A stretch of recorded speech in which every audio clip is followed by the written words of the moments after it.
Bonjour, aujourd'hui nous donnons la parole à deux jeunes de 17 ans, Benjamin et Yanis.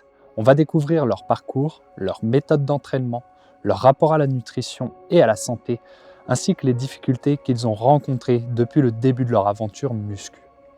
Ils partagent aussi comment ils ont géré leurs moments difficiles, comment ils ont pu reprendre confiance en eux et la vision qu'ils ont du sport, de la nutrition et des informations qu'on trouve sur Internet. Yanis, en particulier, nous parle d'une épreuve personnelle marquante et de la manière dont il a su la traverser. Un témoignage fort qui donne beaucoup de sens à son parcours.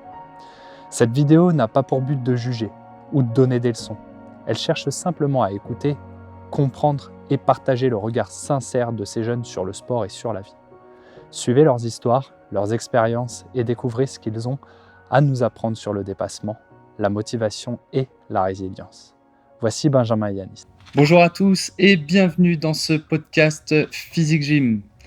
Aujourd'hui, j'ai le plaisir de recevoir Benjamin et Yanis pour nous parler de leur parcours, de leur rapport au sport et plein d'autres sujets. Bonjour messieurs. Bonjour. Bonjour. Je vais vous laisser vous présenter déjà dans un premier temps. Bonjour à tous, moi c'est Yanis et j'ai 17 ans. Ce que j'aime dans la vie, c'est le sport. J'adore me cultiver également, j'adore l'histoire, je suis passionné de ça depuis que je suis tout petit. Ce que j'aime pas en revanche, c'est les gens qui râlent pour rien. Par exemple, ça m'insupporte. Bonjour, je m'appelle Benjamin, j'ai 17 ans. Mes centres d'intérêt sont la musculation et l'MMA. Ce qui me passionne, moi, c'est la paléontologie. Et ce que j'aime pas, moi, c'est les gens qui abandonnent trop vite. Et quelles ont été vos motivations à commencer la musculation au départ ? Personnellement, si j'ai commencé la musculation, c'est parce qu'au début j'étais un petit peu enrobé, un petit peu trop gros, on va dire. Et je voulais perdre du poids parce que je me sentais vraiment pas à l'aise dans mon corps. J'ai eu enfin, ce sentiment de pas se sentir à l'aise, je l'ai eu très jeune. Et j'ai voulu perdre du poids, etc. Donc ça a marché pendant un temps, j'ai changé mon alimentation, etc. Et c'était aussi pour reprendre confiance en moi par rapport à certaines addictions que j'avais. Moi, c'est parce que au collège, j'étais tout skinny, j'étais tout fin. Et j'étais faible aussi. Et du coup, je me faisais souvent moquer par rapport à ma faible capacité physique. Et du coup, moi, j'ai commencé la musculation pour justement devenir fort et pour faire taire tout le monde. Respectivement, ça fait combien de temps que vous avez commencé ? Euh, Moi, ça fait 3 ans. Moi, que je suis inscrit officiellement, ça va faire 3 ans aussi, mais que je suis régulier, ça va vraiment faire 1 an. Ok, par rapport à vos motivations de départ, est-ce que la musculation a une grande importance dans ce combat ? Ouais. Oui, oui, ça a vraiment beaucoup joué hein, sur ma vie actuelle personnellement. J'ai repris confiance en moi, etc. Pareil, hein, j'ai été beaucoup moqué quand j'étais petit, donc ça m'a vraiment permis de reprendre confiance en moi, d'être assuré, on va dire, quand je parle aux autres ou dans la vie de tous les jours. Et ça m'aide vraiment au quotidien, au niveau mental. Ok. De même pour moi, ça m'a refait complètement ma vie. Toute ma vision du monde a complètement changé grâce à ça. Et honnêtement, c'est bien mieux comme ça. Ok. En termes de résultats, vous avez vu une différence significative ? Vraiment, oui.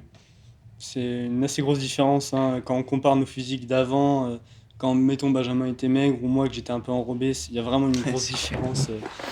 Et c'est vraiment cool de voir, c'est une fierté de voir un peu cette progression, voir qu'on n'a pas lâché quoi. Ok. Alors, si on reprend justement l'origine, qu'est-ce qui vous a fait finalement commencer ? Moi, c'est mon père qui m'est forcé à y aller. Parce qu'au départ, moi, je me contentais de faire mes petites pompes chez moi. Ouais, du coup, ouais, c'est mon père qui m'a forcé à y aller. J'ai fait ma séance d'essai, j'ai adoré. Et depuis, j'ai jamais lâché ça. Moi justement personnellement c'est Benjamin qui m'a entraîné là-dedans. Je lui ai parlé de mes problèmes de poids et de confiance, il m'a dit bah moi je me suis inscrit à la salle il y a pas longtemps, si tu veux tu peux venir faire une séance d'essai. C'est pareil, j'ai commencé chez moi avec des pompes, des abdos, etc. Puis je me suis inscrit et me voilà aujourd'hui. Ok, super. Donc, on a un petit peu évoqué votre progression. Si aujourd'hui, on reprenait justement les points qui ont le plus évolué par rapport au départ, Je pense que oui, le physique c'est un point important, mais le plus gros travail derrière c'est le mental. C'est de se dire qu'il faut pas lâcher, qu'il faut toujours continuer, surtout quand on a des objectifs précis. Et je trouve que c'est vraiment très important. Je pense que le plus gros du travail c'est mental. Moi, c'est physiquement au niveau de la force qu'il y a eu un gros changement. Le mental, j'ai toujours été solide entre guillemets, genre j'ai jamais voulu abandonner sur quoi que je faisais. Mais pour moi, du coup, c'est vraiment physiquement qu'il y a eu un gros changement. Ok. Et y a-t-il une performance ou un moment dont vous êtes particulièrement fier? Je pense le moment où je suis le plus fier, c'est les 100 kilos au deadlift, je pense. Ça, c'était vraiment une fierté. Pareil pour le squat. Et je pense quand vraiment on arrive à charger des barres à 100, c'est vraiment là qu'on se dit qu'on a passé un cap, je pense, Ouais, dans notre progression. ouais, je suis d'accord. Moi, c'est mon 100 KO bench, moi. C'était il y a combien de temps? Oh, 7-8 mois maintenant. Super. Donc au bout de 2 ans de pratique à peu 2 ans près, de quoi. pratique, ouais. Bravo. Si on évoque un petit peu votre routine d'entraînement, combien de fois par semaine vous vous entraînez et puis comment vous vous entraînez un petit Moi, peu? je m'entraîne 5 fois par semaine. C'est régulier, ça change jamais. Moi, je commence par pec bras, puis ensuite je fais jambes, dos épaule, pec bras et dos épaule. Et je fais abdos avec ma séance jambes et ma deuxième séance dos épaule. Moi, c'est pareil, je fais 5 fois par semaine, je suis en PPL x2. Et bon, ça me convient très bien. C'est super. Super. Vous accordez une grande importance à la nutrition à côté ou pas? Ouais, Beaucoup. Depuis le début ou alors non, récemment? moi c'est récemment depuis avril où j'ai commencé une vraie diète propre. Avant, je mangeais tout ce qui me passait par la main. Non, moi, c'est vraiment depuis le début où je mange vraiment plus d'aliments transformés, beaucoup de bio et de produits naturels, etc. Et vraiment, je fais hyper attention là-dessus depuis le début. Ok. Vous avez vu une différence par rapport au changement d'alimentation? Hmm. Oui. Quel niveau? Bah, déjà, niveau sèche, quand on regarde avant, enfin, personnellement, j'étais un peu plus gras, etc. Depuis que je mange un peu plus, enfin, beaucoup plus sain, je vois quand même que ça se voit niveau vascularisation sur le corps, niveau des abdos. Vraiment, c'est nickel, quoi. Ah, pareil pour moi. Plus aussi niveau performance, c'est beaucoup mieux. Avec une alimentation plus saine, construite par rapport à tes objectifs, tu vas beaucoup mieux performer. Donc forcément, niveau physique, ça a complètement explosé. Génial. Euh, Avez-vous perdu du poids ou pas suite au changement d'alimentation? Moi, j'ai fait une sèche, j'ai commencé en avril. Du coup, je suis passé de 102 à 73,3. Tu mesures combien? 1,85 m. Ok. Ah ouais, donc tu as perdu pas mal de poids. Est-ce que tu as eu la sensation de perdre du muscle en même temps ou pas du tout? Non, non, pas vraiment. Après, là maintenant, ça me gêne un peu plus parce que quand je suis en oversize, ça se voit moins et du coup, des fois on me dit ah, t'as perdu du muscle ou des trucs comme Ok. ça alors que c'est faux. Ouais. Et toi, Yanis? Moi, j'ai fait un peu yo-yo. C'est-à-dire que au départ, je suis parti de 80 kilos De, de combien? 80 kilos Pour quelle taille? pour 1,75 m à ce moment-là. Ok. Mais bon, je me trouvais quand même un peu enrobé. Et ensuite, j'ai perdu beaucoup de poids. Je suis descendu à 67. Euh, Ok. Puis je suis passé par la maladie. Je suis tombé à 57. J'ai reperdu 10 kilos. Et après m'être relevé de cette maladie, bah, j'ai repris tous mes kilos jusqu'à aujourd'hui à 72. Ok. Maladie, c'était... Cancer. Et c'était il y a combien de temps? C'était il y a un an. Ouais. Et tu as réussi à autant évoluer depuis? Ça a duré combien de temps? Ça a duré, hospitalisation, ça a duré un mois. Et durée de traitement, ça a duré bah, une année entière. Ok. Et là, donc, 1 an de tes sorties, Mm. au départ, tu as eu l'impression de repartir. Tu avais commencé la muscu auparavant, Oui, bien sûr.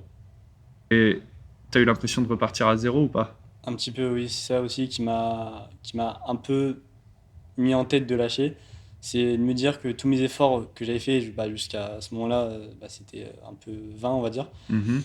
Mais finalement, je me suis dit que bah, ce serait peut-être mieux de tout reprendre et que ça me forgerait un mental. Puis au final, bah, les jours, les mois sont passés, puis j'en suis arrivé là où j'en suis aujourd'hui. Et au final, est-ce que tu penses que tu as repris plus vite parce que tu avais commencé avant? Oui, Ouais, oui, oui, je pense. t'as senti ça? Oui, j'ai senti. Ok. Et donc aujourd'hui, par contre, t'es plus fort Oui, qu'avant la maladie? oui, bien sûr. Ouais, Je suis plus fort, un peu plus épais aussi, donc ok.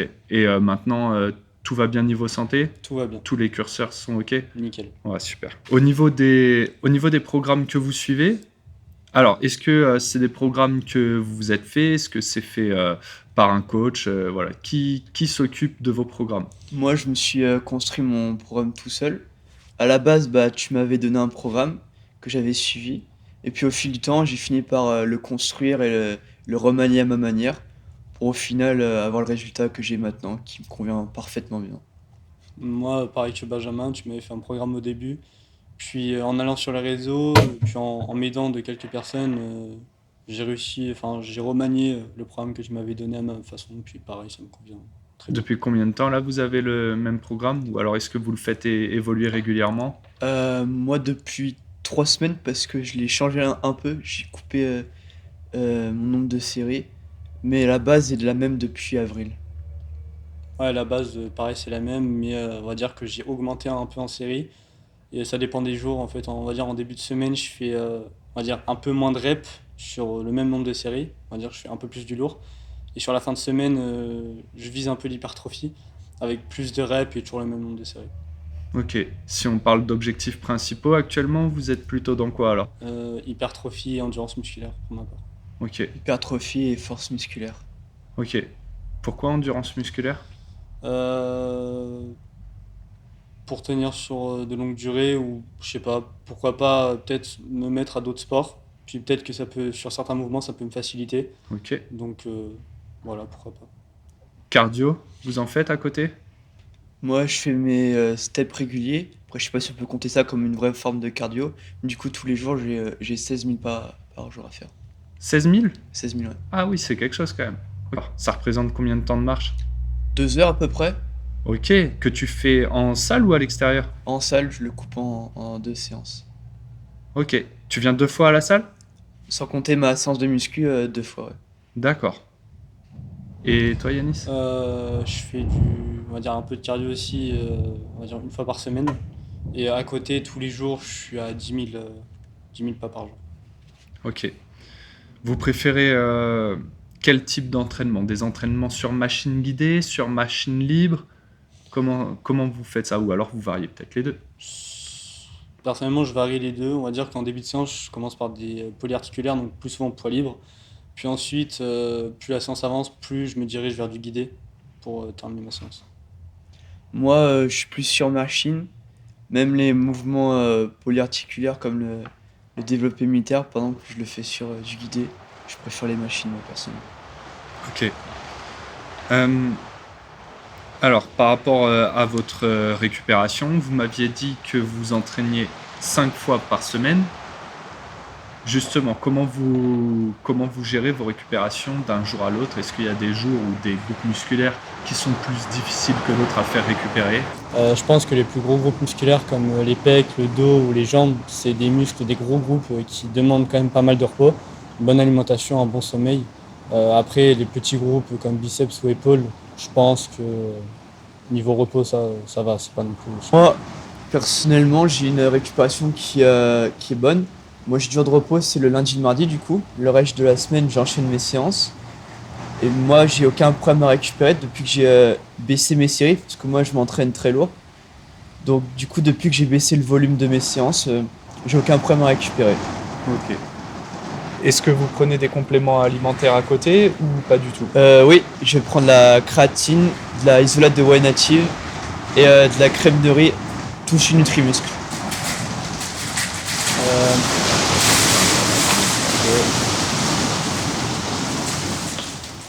Et du coup, personnellement, je prends de la créatine. Avant, je prenais de la whey, mais j'ai arrêté parce que c'est plus un supplément de protéines. Et personnellement, j'ai toutes mes protéines journalières avec l'alimentation de base. Donc juste de la créatine, moi, ça me suffit. Ok. Si on parle de motivation, évidemment, c'est pas facile de s'entraîner tous les jours. Il y a plus de jours où on n'a pas envie, en règle générale, que de jours où on a envie. Déjà, qu'est-ce qu'il en est de vous par rapport à ça? Et comment vous faites pour les moments, que ce soit des jours ou des périodes entières où vous n'avez pas envie de vous entraîner? Moi, je me pose pas de questions, je fais mes séances, j'ai un programme, je le suis. Il y a des jours où oui, c'est plus difficile mentalement parce que j'ai pas envie, mais je fais le boulot et je me pose pas de questions. Des fois, je me dis pareil aussi, je me dis, ouais, j'ai pas envie, je suis un peu trop fatigué, ou je sais pas, je vais pas bien performer sur cette séance. Mais j'y vais quand même parce que, bah, comme l'a dit Benjamin, faut faire le boulot, quoi. Donc, si on évoque un petit peu le sujet de la famille ou des réseaux sociaux par rapport à la pratique de la musculation, Est-ce que vous avez des remarques, que ce soit de votre entourage ou de personnes sur les réseaux sociaux, qui peuvent vous impacter, que ce soit positivement ou négativement? Niveau de la famille, c'est vrai que vu que moi, j'ai une vision un peu poussée de la musculation parce que moi, je traque mes calories, je compte vraiment tout, je suis très, minutieux et méticuleux. C'est vrai que des fois, j'ai des remarques, du genre, «Ouais, tu dois pas prendre de plaisir» ou «C'est chiant» ou des trucs comme ça.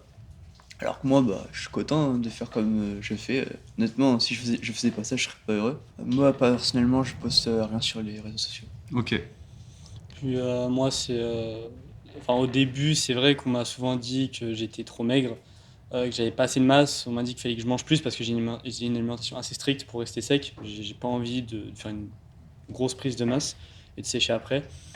Ma famille m'a beaucoup dit oui, mais il faut que tu manges plus, etc. Même les gens autour de moi.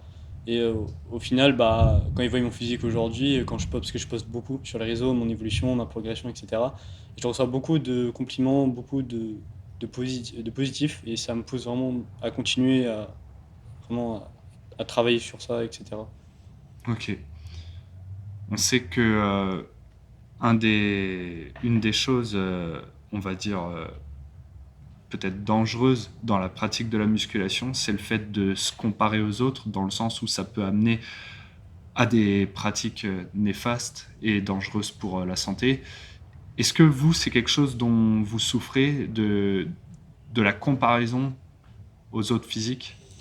Au début, oui. Personnellement, je souffrais pas mal de ça. Je me comparais beaucoup aux autres. Je me demandais bah, si je m'entraînais bien, si je devais charger plus lourd, au risque de se blesser, mais peut-être de prendre un peu plus en hypertrophie, etc., prendre un peu plus de masse. Je me disais que mon physique était pas assez bien, que quand je regardais les autres, je me disais, mais eux, ils ont un physique incroyable. Mais aujourd'hui, ça me le fait beaucoup moins, parce que bah, au final, il faut juste se comparer à soi-même, à celui qu'on était hier. Et par rapport à ma progression, mon physique aujourd'hui, non, ça va. Je me compare juste à moi-même et pas aux autres. Moi, c'est ce qui m'a fait, commencer, la comparaison et c'est quelque chose que, ouais, pareil, j'ai souffert un peu durant toute ma 1re année, voire même ma deuxième. Et maintenant, bah, ce serait mentir de dire qu'on se compare plus, forcément on se comparera toujours aux autres, mais c'est plus quelque chose, pour lequel je donne beaucoup d'importance. Ok. Donc là, aujourd'hui, vous êtes tous les deux étudiants. Comment vous arrivez à organiser votre temps par rapport à la pratique de la musculation? Euh, Personnellement, avant, je sais que je faisais du lundi au vendredi. Mais vu que maintenant, bah, je suis entré en classe de terminale et que les horaires, mettons le lundi et le mardi, c'est assez lourd, j'en ai fait mes jours de repos. Et puis ensuite, je fais du mercredi au dimanche, vu que bah, le reste de la semaine, c'est beaucoup plus allégé. En général, je le fais après les cours, mais moi, ça me va très bien. Ok. Moi, j'ai la chance, que dans mon lycée, en terminale, on travaille pas beaucoup et que j'ai des horaires, assez sympathiques. Je finis tout le temps à 16 heures. Donc moi, je fais mes séances, après les cours et vu que j'ai un quart qui arrive 1 heure après, bah, je peux les faire. Et pareil, le lundi et mardi, le quart, c'est pas trop ça, du coup, c'est mes jours de repos pour ces raisons-là. Ok. Des blessures ou des moments d'arrêt là dans vos 3 années de pratique? Moi, je me suis, défoncé le poignet en faisant un exercice complètement stupide, pour la boxe. En gros, j'avais une barre avec un poids et je faisais ça sur, le le sac de frappe. À un moment, j'ai la barre a glissé et mon poignet s'est complètement tordu. Ok. Ça t'avait obligé à arrêter? Ouais, pendant 2 semaines. D'accord. Ça va. Donc c'est vrai, c'est un petit arrêt. Puis moi, bah, à part la maladie que j'ai eue, qui m'a vraiment forcé à arrêter complet le sport, mais en tout type de sport, vraiment, j'ai tout arrêté. Combien de temps? Environ un mois, 2 mois Ok. d'arrêt complet. Et sinon, à part ça, aucune blessure vraiment importante. Ok. On enchaîne avec la technique. On a parlé blessure. A une importance particulière pour vous? Ou alors c'est un peu coûte que coûte, je vais pousser ma série le plus loin possible? Bah, la technique, c'est primordial. Il faut avoir un beau mouvement pour recruter, les muscles correctement. Un mouvement qui te correspond à toi, parce qu'un mouvement peut être, parfait pour l'un et nul pour l'autre. Mais après, pour ce qui est des derniers reps, en soi, on peut un peu tricher si on va vraiment à l'échec pour, pousser le jeu jusqu'au bout. Ok. Moi, tu vois, je suis d'accord avec toi, mais je dis ça dépend des objectifs, tu vois, parce que la musculation, tu as plusieurs disciplines qui en découlent. tu prends le crossfit, tu prends le street workout. Je pense qu'il y a des techniques. Sur la technique, c'est hyper important, ça je suis d'accord avec toi, c'est vraiment primordial. Sur les dernières reps, tu peux tricher, mais ça dépend des objectifs, tu vois. Enfin, la technique, c'est pas super important, ils vont privilégier peut-être les charges ou peut-être le volume, tu vois, comparé à la technique. Mais je reste d'accord avec toi. On parle un petit peu du futur. Quels sont vos objectifs à court terme et à moyen terme? Moi, à court terme, avoir mon bac. Euh, à moyen terme, voire même long terme, moi, ce serait de partir sur un BPGEPS, AF option B. Du coup, être coach sportif en haltérophilie musculation. Mon objectif final serait d'avoir mon business en ligne et tout, et de pouvoir gérer mes coachings à distance. Ok, Bah, moi, c'est pareil, avoir mon bac, peut-être rentrer en fac d'histoire, si possible. Euh, on va dire ça, c'est plutôt à moyen terme. Et sur le plus long terme, peut-être obtenir mes licences, peut-être un master aussi. Et pourquoi pas me lancer sur les réseaux, faire de la création de contenu, des vlogs en extérieur, des randonnées ou même sur la musculation. Parce que je pense que je vais continuer encore vraiment longtemps. Et pourquoi pas créer ma marque de vêtements aussi. C'est un projet aussi assez ambitieux que j'ai et voilà, ça me plairait beaucoup. génial. Au niveau du sport, de la muscu, est-ce que vous avez des objectifs particuliers? Physiquement, je dirais toujours l'hypertrophie, hein, en prendre en masse, essayer vraiment d'être assez épais, pas trop non plus, je vise un peu de l'athlétique quand même, pas trop non plus épais sec, mais plus, on va dire, épais sec, athlétique, on va dire, voilà.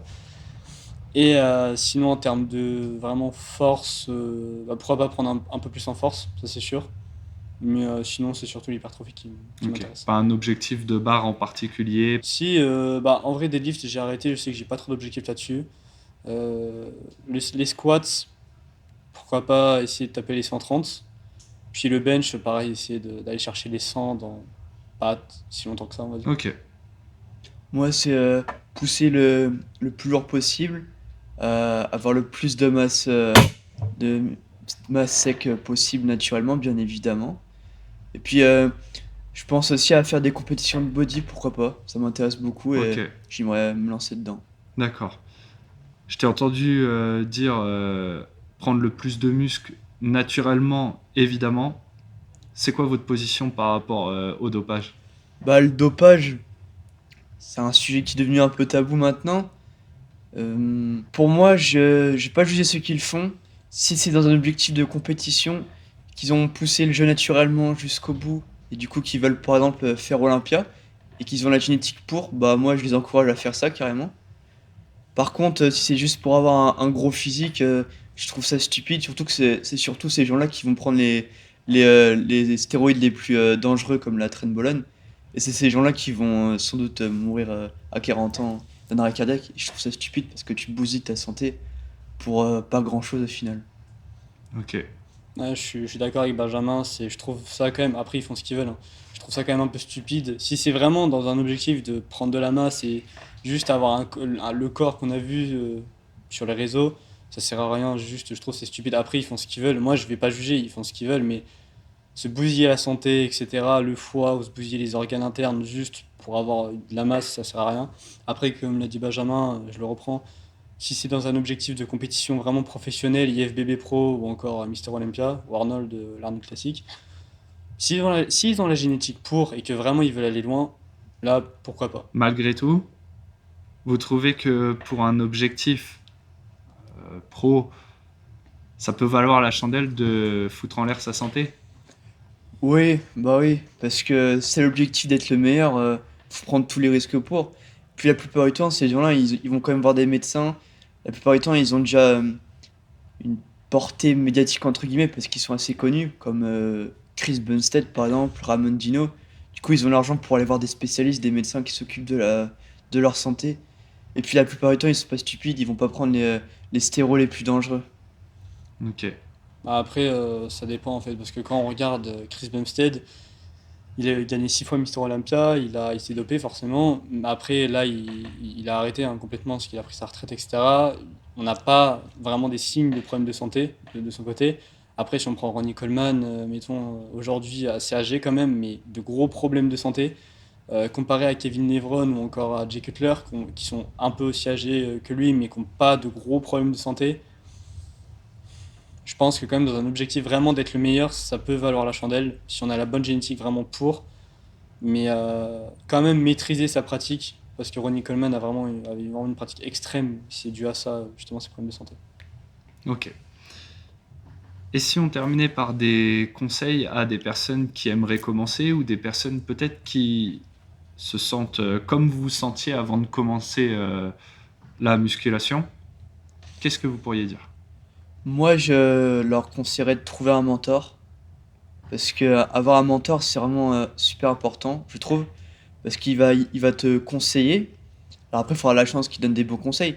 Mais il va te conseiller, il va te pousser à aller plus loin. Il va te pousser à être régulier, avoir une discipline. Et je pense c'est pour vraiment être utile afin de construire un mental qui te permettra de continuer et de durer dans le temps. Moi personnellement, je leur dirais de ne pas hésiter, hein, vraiment de s'inscrire, d'essayer. Même si, mettons, sur le long terme, ils ne restent pas, au moins ça leur fera une expérience dans leur vie, parce qu'on n'en a qu'une, hein, donc il faut vraiment profiter et tester plein de choses à fond. Et vraiment ne pas hésiter, parce que c'est vrai que souvent des gens qui ne vont jamais en salle de sport ou qui ne sont jamais allés ont souvent une image des gens hyper musclés, qui se regardent dans le miroir tout le temps, qui se la pètent, etc. Mais, euh, mais pas du tout en fait, hein. C'est vraiment un esprit un peu familial. Si tu demandes à quelqu'un d'expérimenter, il va te conseiller, il va être gentil, il va être bienveillant, il va pas chercher non plus à te faire de la merde, quoi. Donc vraiment, n'hésitez pas à vous lancer, hein. Ça fera qu'une expérience au pire, et pour le meilleur, vous resterez et puis vous changerez physiquement et mentalement. Ok, messieurs. Bon, ben, je vous remercie d'avoir répondu à toutes ces questions, d'avoir pris le temps de venir ce matin.